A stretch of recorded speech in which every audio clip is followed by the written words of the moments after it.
Welcome, welcome. Great to have you here on Damon Bruce Plus. It is Tuesday, July 15th. As always, we're brought to you by Ike Sandwiches. And let me just tell you, we got one big story and then a whole bunch of nothing going on today. That's where we are in the sports calendar. But rookies are officially reporting down in Santa Clara. Football season's here, folks. It's official. Welcome to football season. Rookies are reporting. Veterans will join them a week from today. Media will be allowed down back in Santa Clara starting next week. And not for my benefit, but for you, the diehard Bluesers. I'll be getting down to Santa Clara more than ever this year to get tabs on this team and get you ready for football season. Again, rookies reporting in Santa Clara. What's the big deal there? It's the NFL equivalent of that first day of kindergarten where a whole bunch of kids in front of their homes are standing there with like their little magnet boards and it's got a sign that says first day of kindergarten, first day of NFL for a lot of these rookies. Obviously, Alfred Collins is the one name that I think every single 49ers fan is most curious about today. Alfred Collins, second-round draft pick. Haven't even really seen him out there in any mini camps, training camps, get together, work it out, calisthenics, jumping jacks, nothing. Because this guy has had like a leg issue, knee issue, ankle, something ever since the day he got drafted. And there is questions about where his contract status is right now with the San Francisco 49ers. If he is going to report today, if he does report, will he participate? Will he be a hold in type of a situation rather than a hold out type of a situation? Or will there be absolutely none of that and everything will be put to bed by the very first time they were going to go out there and practice and he's out there and huzzah and everything is fine and calm down and there is no drama and nothing's rotten in Denmark? That's what you want. That's clearly what the goal is here. Make it easy, make it smooth, don't make it dramatic. That's what we want all the way around. Going back to yesterday in the news that Jauan Jennings was thinking about, demanding a trade or holding out or wanting to be made right by the 49ers. I wish that I had this piece of information before I even did a segment on it. But what I want to know is, why did he go public with it in the first place? Like, if he went to the 49ers and said, all right, I'd discreetly like to get something done, and they were like, no, well, then you go public. Then you take it to them Twitter streets. Then you have your agent start, the publicity war of why you should be made right by your team. But why is that an opening salvo? Like, why wouldn't it have better served Jauan Jennings just to walk inside the 49ers front office and just quietly, without going public, just say, look, I'd like a little bit more guaranteed to my career, which everyone's career in the NFL is perilous. I'd like a little bit more of a guarantee, please. I don't want to go public. I don't want to start talking about a trade. I don't want to be rattling any sabers anywhere. I don't want to do anything to upset 49ers fans globally by being the first, looks like the wrinkle or the bump that everyone hoped you wouldn't see this offseason. So can we just do it discreetly? Is there any discretion anymore? Does that even exist? Is that available these days? I don't even know if it is. By the way, cheers to you. Sip of the day right there. Mwah. Perfect. Seriously. Well, Brandon Grammer says they shouldn't sign him. Well, he is signed right now. The question is do they want to do right by him? And I think they should do right by Brandon Aiyuk. Again, there's no reason to be mad at the guy. This is very much just the normal business of football. I'm guessing, or I guess what I'm asking is, can we do business without going, public first? Like, let business happen in the offices and then just tell us about the good result instead of the process of it all. Brandon again says, we already have one drama queen on this team. Let's not add another. Again, nobody's saying that Jauan Jennings is now gearing towards drama queen. And look, to be totally honest, Brandon Aiyuk didn't look like he was going to be that guy, but then sadly did turn into that guy, at least online. Don't want to have any problems there. Certainly don't want to have Alfred Collins have any problems. And what's amazing is through this entire process, who's had a very free ride so far in the NFL? And I really don't know why, because it's not like his selection was universally praised either by the punditry, the hoi polloi, or 49ers, journalists, content creators, whatever you want to call them, reporters. Mikael Williams has managed to fly as under the radar as any first-round pick who wasn't universally agreed upon has been able to fly. Many are still skeptical of whether or not he was even really the right choice. We're about to start finding out. Like, this is your official first impression coming up, Mikael Williams, and people have been sort of letting you have a free, you've been on that free parking square for a really, really long time. Your game piece is about to start moving around the board. Very curious as to what you look like when we get down there. He turns 22 in 14 days, 22 years old on July 29th, or did he just turn? Is it June or July? I think he turned soon. Hold on, let me see this again. Mikael Williams. Yeah, he just turned 21 in June. Unbelievable. He's not about to turn 22. He just turned 21. To be that young again. Oh, to be that young again. Mikael Williams, an awful lot of the telescope, the microscope, it's about to fall on you. I hope you're ready for it, young man.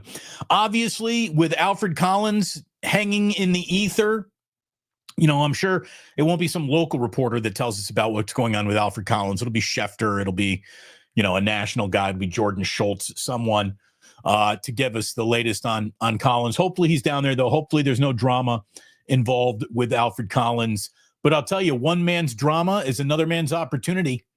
And I'm really looking at CJ West thinking, if Alfred Collins is going to F around, why don't you find out exactly how high and how quickly you can climb up this depth chart? Because there are starting snaps available for rookies on this team.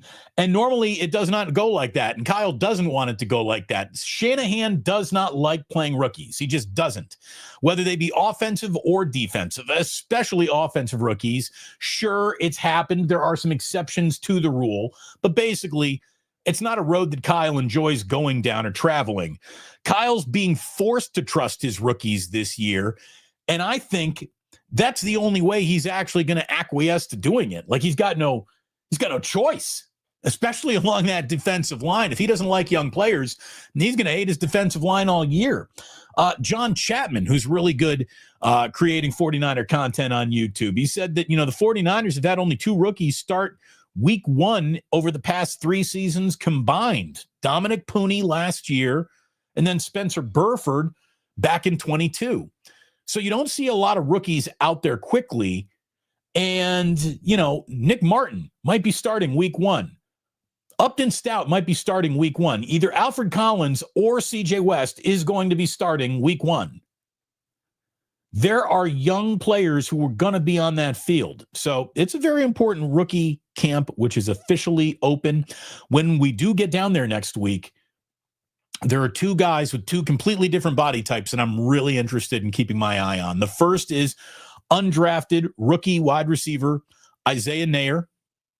Isaiah Naylor is this, physical freak out of Nebraska who's statistics don't match the body type. This guy looks like he could be Randy Moss. He has not played like Randy Moss, obviously. It's why he went undrafted. But the 49ers think they got something in him. Again, rookie. Not betting on him. You shouldn't when Kyle Shanahan's involved in the bet. But we'll see if he can prove himself serviceable and even make the team. Upton Stout, again, a kind of opposite body type. If one guy huge, this guy small. Upton Stout is a diminutive, like 5'8", 5'9" slot corner who the 49ers bet big on. It's one of the Warren Sharp suggests huge reaches that the 49ers made in the last draft. So we'll see what he looks like early on in this year, or if he materializes into something at all. Texas Niner says we need to turn our eyes on Cowing. Yeah, Jacob Cowing has a huge opportunity in front of him. It's staring him right in the face. Run good route, catch good ball, play football. Like, it's that simple for you, young man. Jacob Cowing has snaps waiting for him. Life-changing, financial, difference-making snaps just waiting for him. Hopefully he goes and he takes them. As excited as I am about Cowing year 2 and seeing what he might look like, or if a guy like Isaiah Naylor can really crack the equation. Demarcus Robinson, when he is back from whatever suspension he's about to get, what he looks like. When Brandon Aiyuk's back from injury. Ricky Pearsall, year 2, really year 1.1. Like last year was hardly a normal rookie year for Ricky Pearsall. I'm willing to sort of say, let's start over again with him. I'm signing Keenan Allen today if I am the 49ers. I'm going to keep on saying that every day until they do it. I would sign Keenan Allen today. And if you got to cut him, okay, that's just the price of business, but sign him today. I bet you Jauan Jennings' trade request probably doesn't go public if he were already in the building.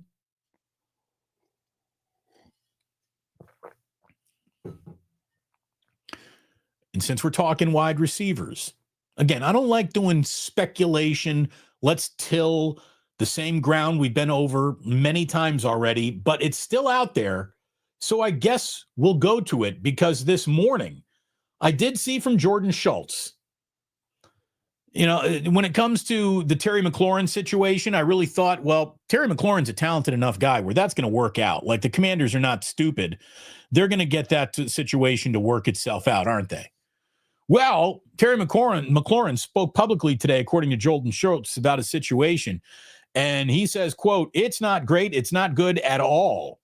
McLaurin is entering the final year of his deal. He's looking for a new contract, and he hasn't decided whether or not he's going to report to training camp." So I bet you it just works itself out feeling that I had about Terry McLaurin isn't a bet that anybody should be making right now. It does not look like that they're going to be able to get that toothpaste back into the tube. So, Brandon Aiyuk and Jauan Jennings, no picks, straight up for Terry McLaurin. Would the Commanders do that? Should the 49ers even entertain that? But I think that there is a conversation to still be had around that player, and he's talented enough to where I'm having that conversation if I am the 49ers. Wouldn't it be incredible if Terry McLaurin ended up on the Niners this year and Commanders wide receivers were Deebo Samuel, Brandon Aiyuk, and Jauan Jennings? That would be amazing. I don't think it's going to happen. It's not likely anyways, but that would be something else. Anyways, if you're looking for something else to do to make your entire office happy, I want you to check out Ike's Catering if you would. Sure, you get yourself Ike's all the time. Hopefully you do. Hopefully there's an Ike's around you in a delivery distance where you have eaten several of Ike's sandwiches and you've gone home a happy man or woman every single time you've done it. How would you like an entire happy office? Check out Ike's Catering. Your entire office will be thrilled with the way it shows up. Boxes of sandwiches just ready for you, boxes of chips, drinks. It's all taken care of with Ike's Catering. Joe, don't just think about Ike's in terms of lunch for yourself. Think about Ike's as lunch for the entire office. Sign up for the Love Rewards program. Start earning your way to free sandwiches, free drinks, free chips, all that good stuff. Get to an Ike's as quick as you can, and hopefully you live around one or one is coming near you soon. There is a new Ike's opening in San Diego at the end of the month. The Growing Empire. It's coming, baby. Hopefully to you soon enough. Again, I don't know how much of an empire the guys at the Dubliner want to grow. I just think they want to run an awesome bar in West Portal, and that's exactly what they're doing. If you're looking for the best Guinness in all of San Francisco, you go to the Dubliner, West Portal, tell them Damon sent you, tell them the Plough sent you, say hi to Kenny and John for me. The Dubliner is absolutely the perfect place to go watch the next Giants game you're going to go watch, the next Valkyries game that you're going to go watch, the entirety of the upcoming NFL season. Again, you want your Ike sandwich just delivered to you right at the Dubliner? That's cool. Get it done that way. My good friends got a great bar. Go check it out, the Dubliner West Portal. Muni will pick you up and drop you off right out front. You don't even have to Uber yourself there. As I told you, it is a very slow day around 49ers reporting down in Santa Clara. And throughout the afternoon, looking to see who showed up, Alfred Collins, etc. That'll be where the story goes today, and we'll be chasing more of it down tomorrow. By the way, John Lund will be joining me for Wednesday's show at 11 a.m. West Coast here on the Plus. So looking forward to having Lund join us tomorrow. Always a good time hanging out with Johnny, and that'll be fun. We got Sammy coming up on Thursday. I got some feelers out to other names in the industry, some bigger names, trying to get Bomani Jones to come by the channel. Our good friend Nick Wright, who I actually just talked to this week, past weekend. And man, he told me about some things that were going down at Fox, and he was right about all of it. But before we get to any of that, I have to tell you, I've never watched less of a home run derby in my entire life than the one that happened last night in Atlanta. I would flip over, I'd watch a couple sail out, but you know what? You couldn't even really watch them sail out because baseball has ruined the home run derby with the way it's formatted to actually be contested. And then ESPN has no idea how to even shoot the event. It's terrible. It's bad for television. It's bad television. It really, really is. I want majestic home runs. I want to see the entire flight of the ball. I want to see the fan catch the ball. I don't want to have to immediately draw my attention back to home plate because at the crack of the bat, the next pitch is being thrown and there's way too many pitches. Make it 10 pitches, 10 swings, batter discretion, calm everybody down, stop trying to have a fireworks show. Big, tall, long, majestic home runs that we admire. That's what I want. Not just volume of fence scrapers. You got guys swinging themselves out by the time the finals rolls around. They've taken 300 cuts already this afternoon. They're all tired. There needs to be more home runs in the home run derby. Again, 10 swings per hitter, 10 pitches that you have a chance to put in play. Use your discretion.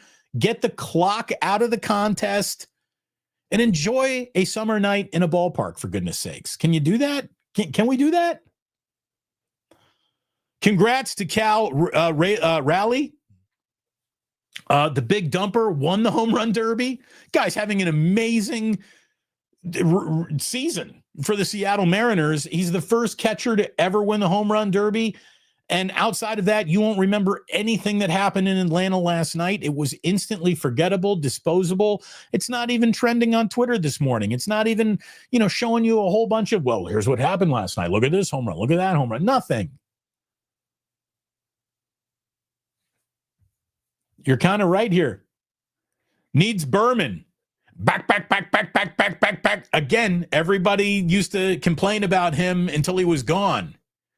Now people miss him. Big dumper.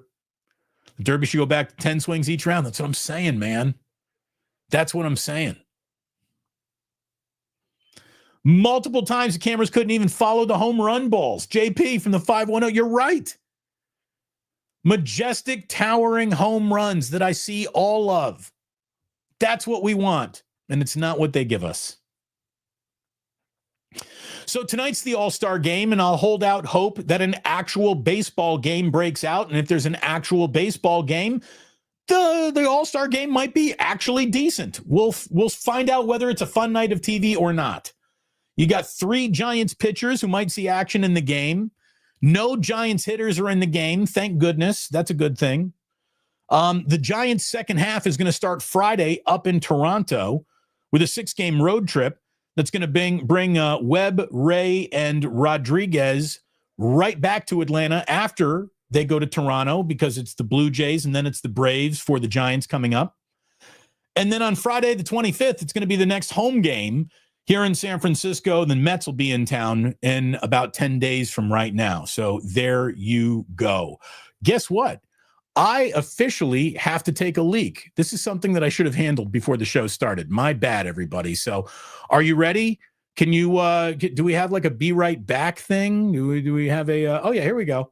Bathroom break. Be right back. JP from the 510 is in charge until I get back.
Best part of the show, right? How do we do? It's everybody's favorite part, the chair holding court. There we go. No, it wasn't a crap of the week. No, that just took a leak, man. Just took a leak. The chair covered it, though. Thank you very much. The chair has spoken. More eloquent than Damon, without a doubt. The chair has never, ever put a single foot in its mouth. Hasn't done it. Hit like and subscribe if you would. Oh, my God. We don't even have 30 likes. But again, I missed like a good fraction of the show. Go ahead and hit that like button. Thumbs up if you would, please. Hit like and subscribe if you would, please. And Fuji Simeon says, oh, wow, Fox Sports 1's canceling shows and Joy Taylor is out. I'm surprised she lasted as long as she did, but it's hard to, I guess, terminate a woman who's got an open lawsuit that might be filled with a whole bunch of lies and sexual innuendo in it. Anyways, the time has come to let Joy go, and they didn't stop with her. And my buddy Nick Wright told me that this was coming to Fox. We were just talking about how he's doing, the state of his career and industry on his side. And he told me that his show is doing really, really well. Colin Cowherd's show is doing really, really well. Nobody else is getting any attention over on FS1, and changes could be coming soon, is what he told me this past weekend. And sure enough, today, not only is Joy Taylor out, but Fox Sports 1 gutted its daily TV lineup. Breakfast Ball is done. That Craig Carton, Danny Parkins, Mark Schlereth show is done. The Faculty is done. That was Emmanuel Acho, Joy Taylor's. It was Rick Bucher a part of that. I didn't really watch that show. Only Nick Wright and Colin remain for now. Now, what they do next will be an interesting thing to keep an eye on. I'm available, by the way. I work for, how about this? I'm better than anyone that you just let go of, and I work cheaper than all of them, certainly combined. So there you go. Here's my official audition for Fox. I hope they see it.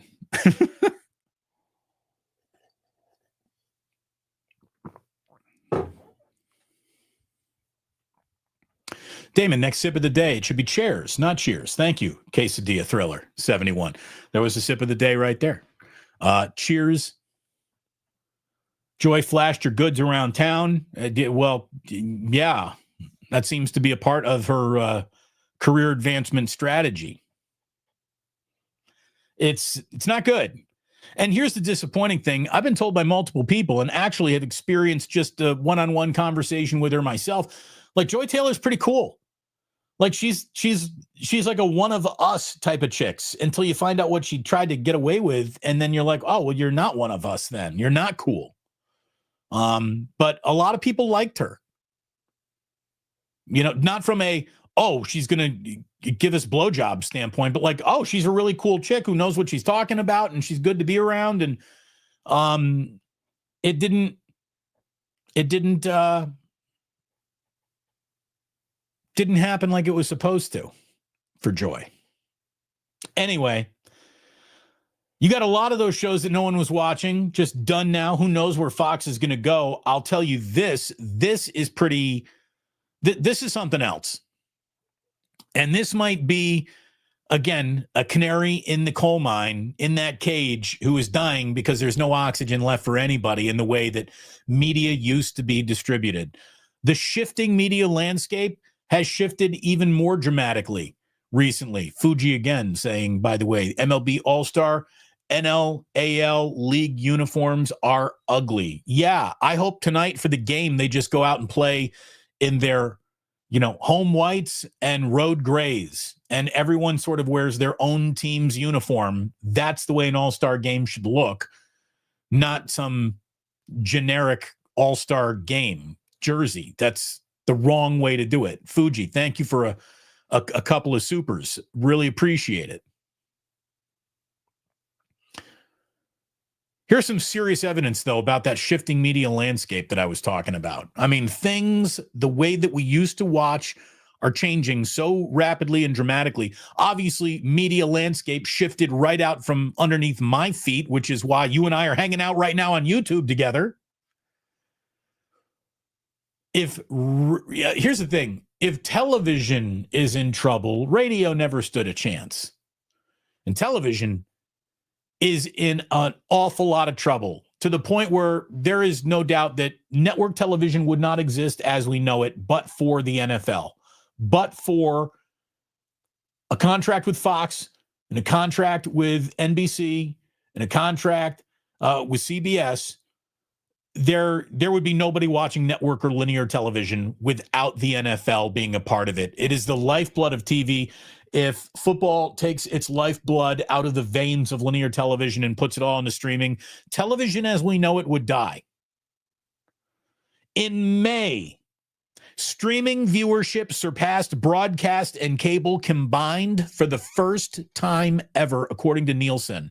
Streaming accounted for 44.8% of the way people consume their media, while broadcast and cable combined for 44.2%. Again, for the first time ever, more people streamed things than watched over TV and cable television. That is a huge watershed moment, a moment that we've been working towards but haven't actually seen until this last May. Over-the-air networks accounted for less than 20% of the viewing in the month of June. Now, ratings go down in June. New shows don't debut in June and July and in August. You wait until September and fall, and the TV schedule rolls around again, and sweeps weeks and all of that stuff. All new shows come out in the fall. Summer, you get what? You get summer reruns, you get some summer add-ins. Every now and then you'll see like a new, there's no way it's going to last 12 episodes. Bad Fox new cartoon debut over the summer because some other show is failing. So they're like, yeah, let's just throw it against the wall, see if it sticks.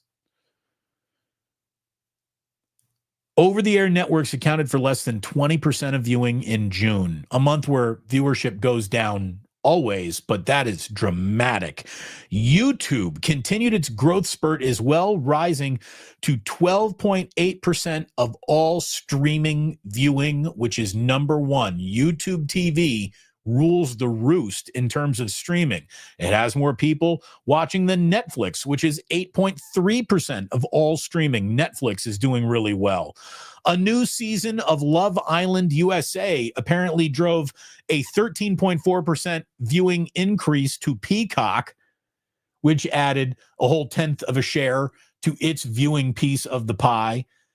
And we are now living in a world that has never existed before, where streaming is happening more often than cable or linear television. That's going to change the way advertising and its dollars are thrown around media and entertainment forever.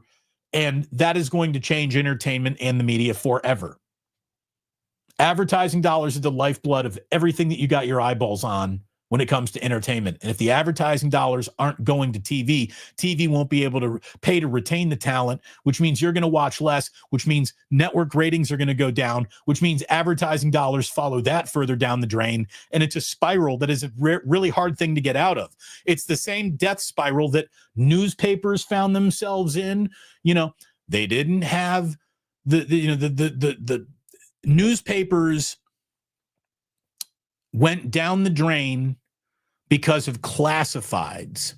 Classified ads were a huge part of paper revenue. When everyone started posting stuff on Craigslist, that's when newspapers became in an awful lot of trouble. So revenue goes down. Revenue goes down, it means you can't retain the people who write for you. If you can't retain the people who write for you, the people that your consumers want to read, they'll read less, which means advertising dollars go down, which means circulation goes down. And how do you pick yourself up from this death spiral where no one is investing in the quality product anymore? All you got to do is turn on Bay Area Sports Talk Radio right now, and you will hear this cycle taking place in real time. All of the great, real, experienced adult broadcasters have been replaced by children of broadcasters or last weekend's weekend board op or yesterday's show's producer, because they work cheap. And all the people who were really good at what they did and were the reason why you listened were asked to leave the room because the advertising dollars couldn't support their salaries, which couldn't support the ratings, which couldn't support the listenership, which now ratings are down and advertising dollars are down and no one's coming back. And it's a death spiral. I don't know how it's going to stop. I don't think it is.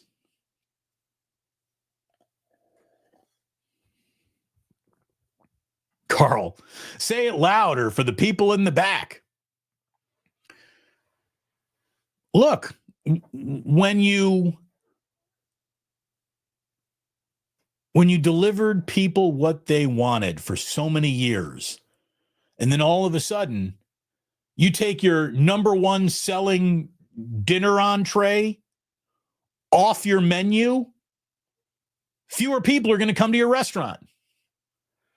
And that's what's happening in television and radio and happened in newspapers. And obviously it's happening to Fox Sports right now. It's a strange time to be alive.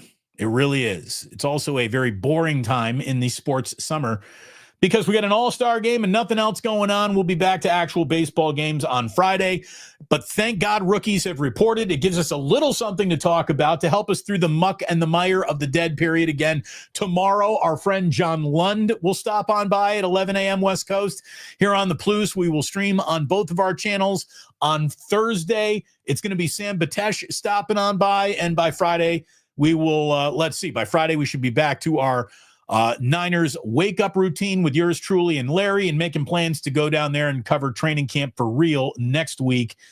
Yeah, baby. Are you ready for a little Today in History?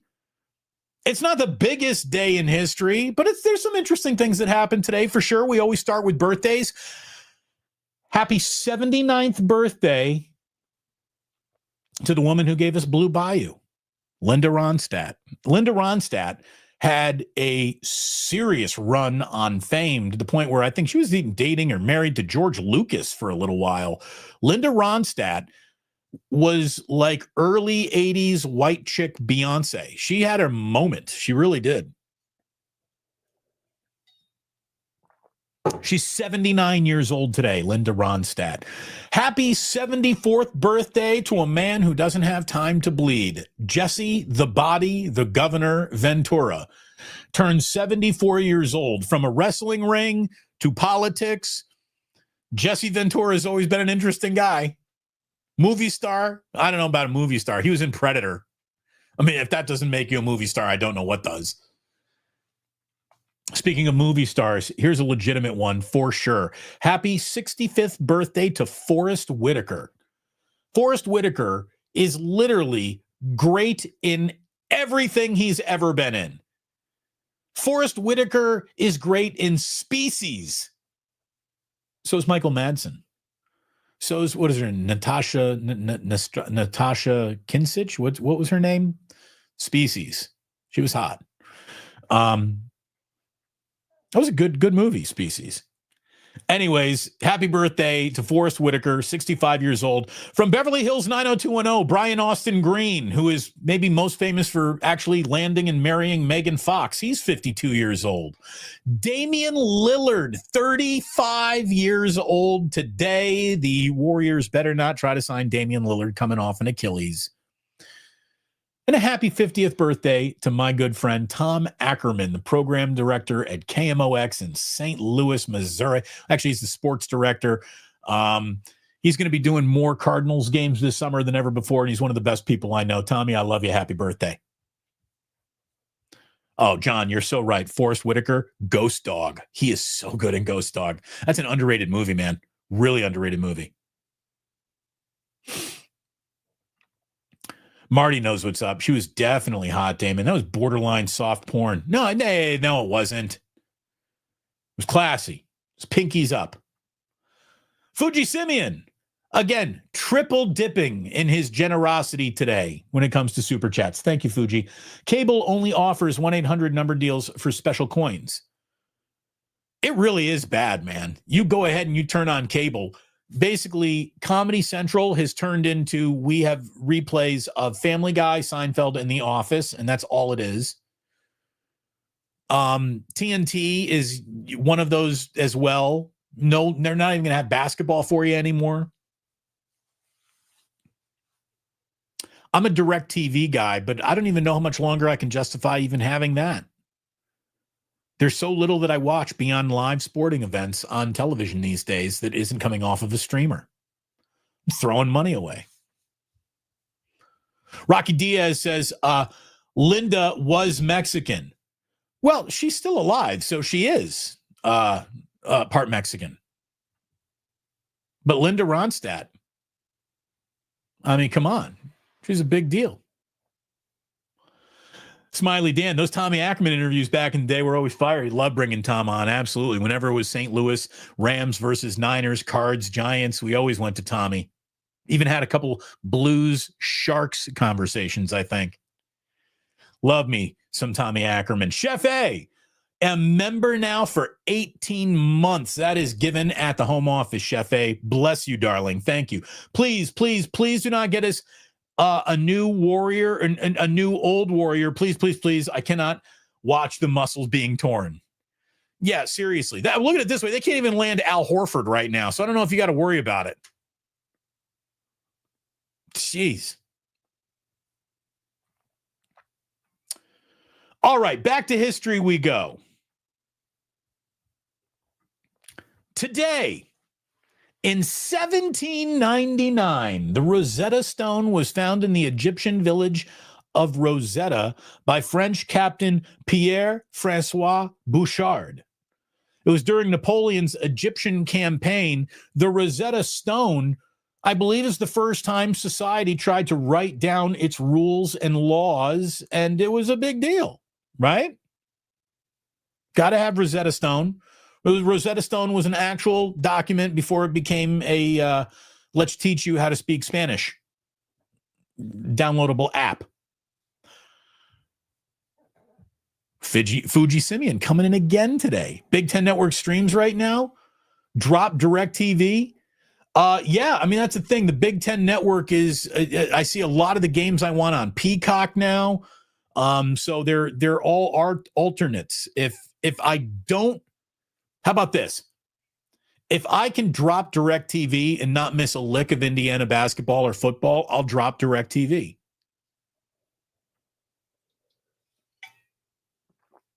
Joe Sullivan, let's help that algorithm. Smash that like button. Thank you indeed. If you would, please. We got almost 100 people watching. We don't have almost 100 likes. So get on it, everybody.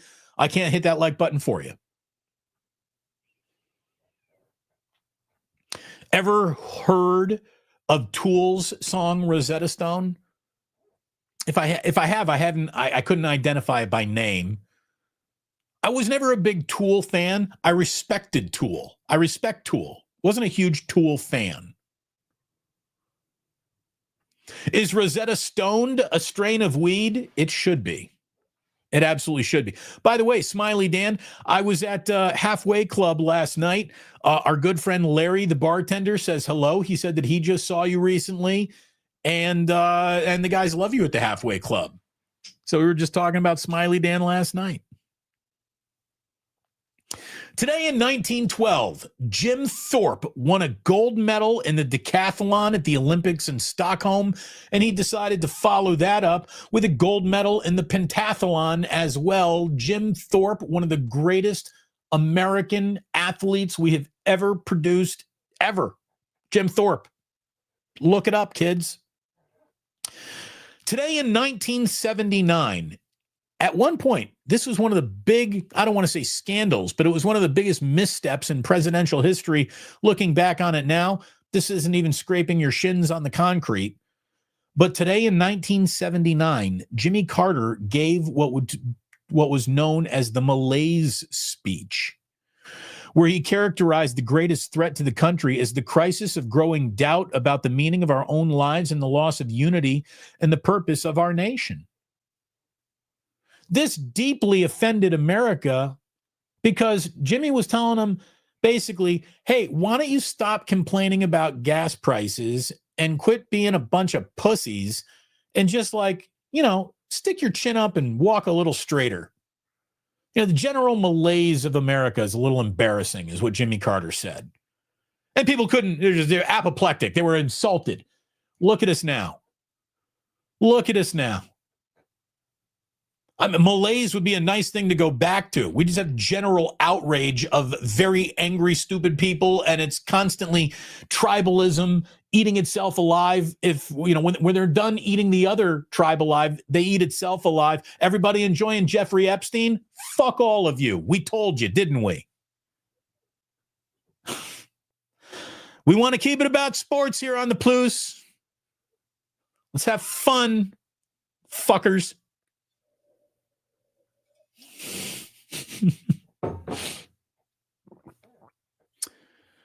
At least the coffee's good. At least the coffee's good.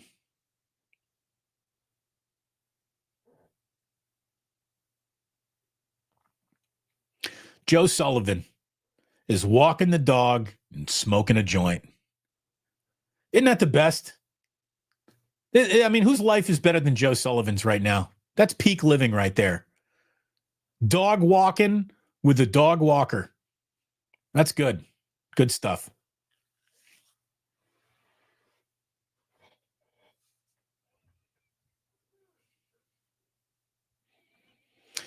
Let's have fun, fuckers. Should be the tagline for the show. Ryan, I think you're right. Black coffee, it's always black coffee. It's always black coffee.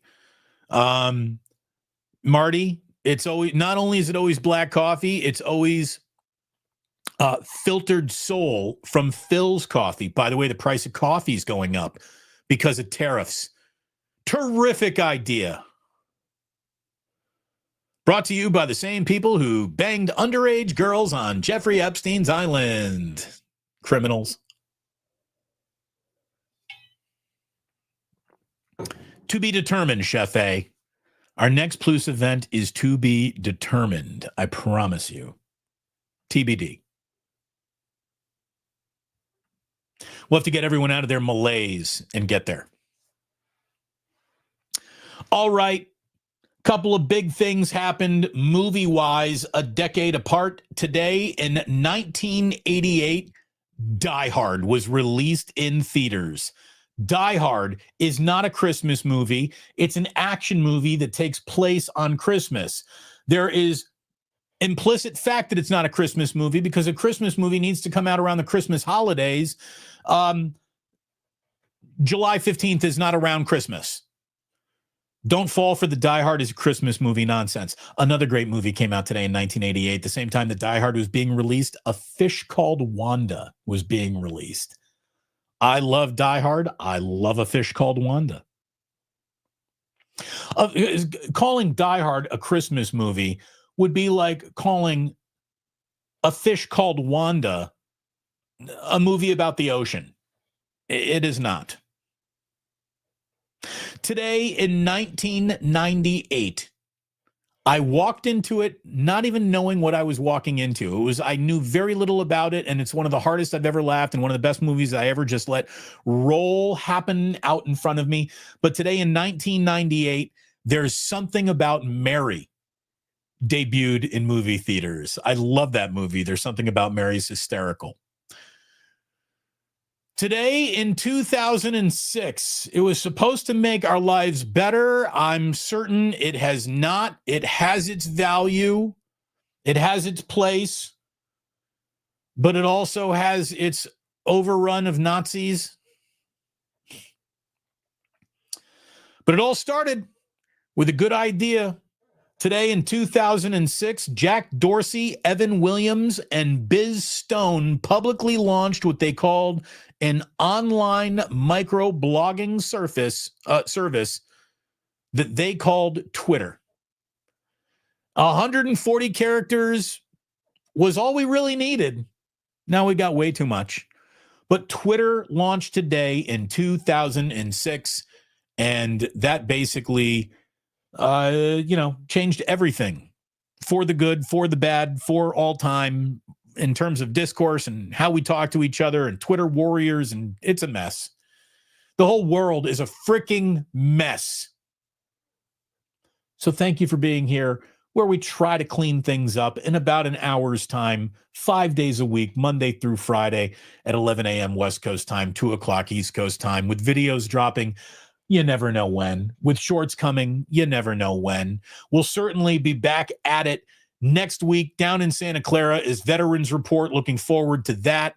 This is from Rocky. Rocky says, and thank you for the ganja jar tip there, Rocky. You're the man, Damon. Longtime listener. I was shook when you read my comment. Thanks for the grade A content. Well, thank you, Rocky. I don't mean to shake you. Don't be shook. Don't be shook at all. Joe Sullivan.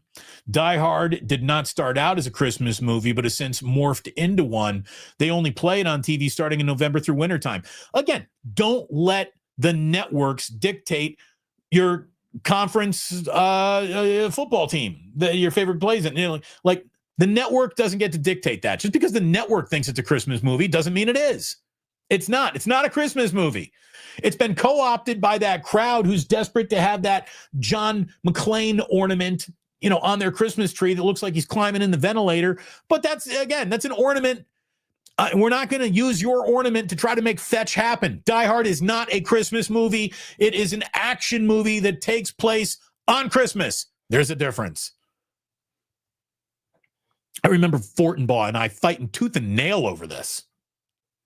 We'll have to get Joe on soon, too. It's been a long time since he's addressed the Fortin billions. Is the big X sign still up on the Twitter headquarters, Fuji Simeon? I don't know. I think they had to take that down right away, didn't they? I'm not sure. I'm really not sure.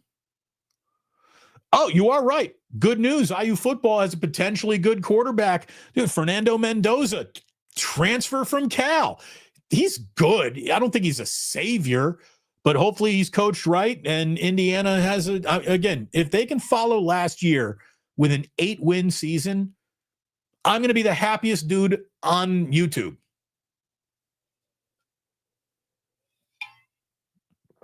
Fuji, all over the tip jar today. Thank you, Fuji. Thank you, Rocky. Thank you, Joe.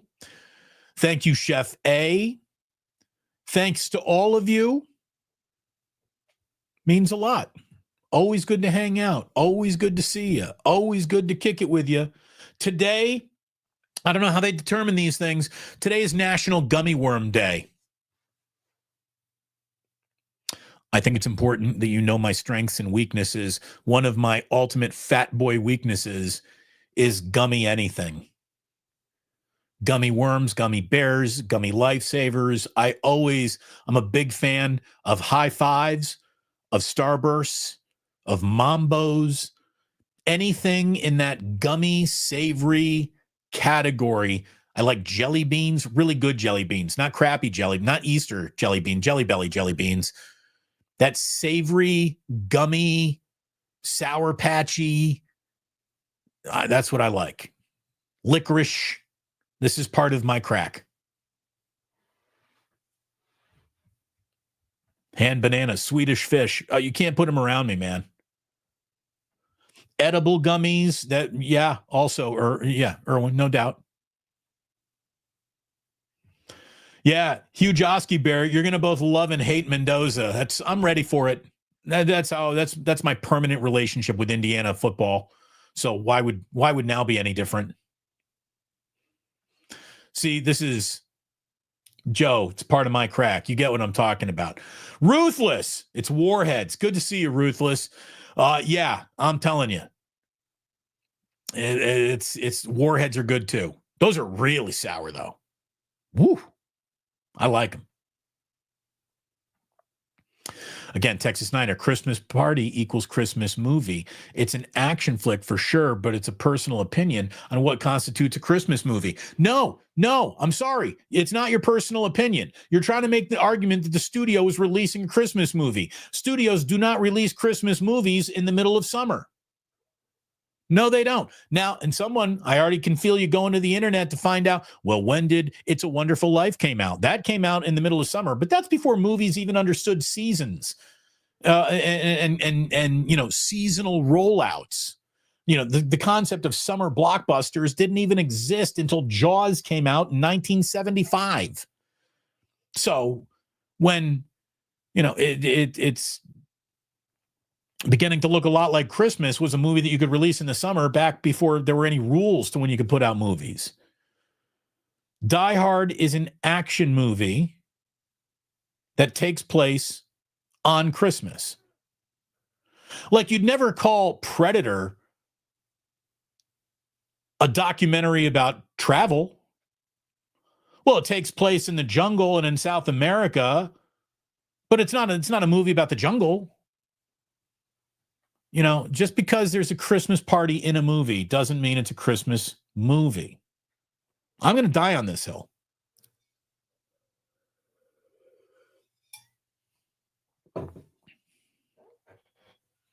Die Hard came out on VHS on November 29th, 1998. Well, that's great, but it's still not a Christmas movie.